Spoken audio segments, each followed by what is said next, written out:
এই একটি শব্দের মাঝেই লুকিয়ে আছে হাজারো না বলা কথা, চাপা কষ্ট আর থেমে থাকা চোখের পানি। কেউ সুখে প্রবাসে যায় না।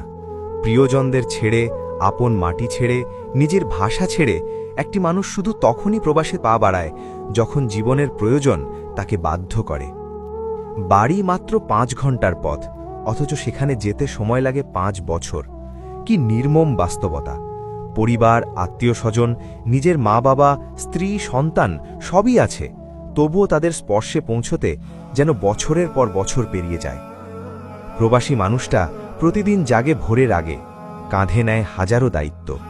দিনের পর দিন কাজ করে, রোদে পুড়ে, বৃষ্টিতে ভিজে, তবুও মুখে একটাই কথা, পরিবারের মুখে হাসি চাই।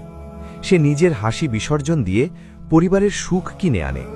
বিদেশের মাটিতে কেউ নেই পাশে, নেই কোনো আপনজনের কাঁধে মাথা রাখার সুযোগ। ছোট একটি অসুস্থতা, সামান্য মন খারাপ, সবই একা একা সহ্য করতে হয়।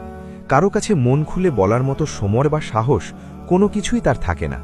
কেবল রাতে বিছানায় শুয়ে একা একা চোখের পানি ফেলা আর ফোনের স্ক্রিনে মায়ের কণ্ঠ শোনা, বাবা কবে আসবি, এইটুকুই তার শান্তি।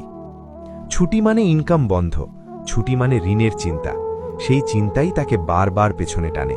সে জানে দেশে গেলে হয়তো বুক ভরে নিঃশ্বাস নিতে পারবে, কিন্তু ফেরার পর পকেট খালি হলে পরিবারের চোখে অক্ষম হয়ে উঠবে। তাই সে যায় না, গেলেও দেরিতে। প্রবাসী মানুষের জীবনে ঈদ আসে না, উৎসব আসে না, আসে শুধু দায়িত্ব, কষ্ট আর সীমাহীন একাকিত্ব। ফোনে দেখা ছেলের ছবি, স্ত্রীর হাসি মুখ, মায়ের চোখের জল সবই হয়ে ওঠে তার জীবনের শক্তি, আবার দুর্বলতাও। শেষ কথা, প্রবাসীর জীবনটা ফুলে নয়, তাদের জীবন কাঁটায় মোড়া।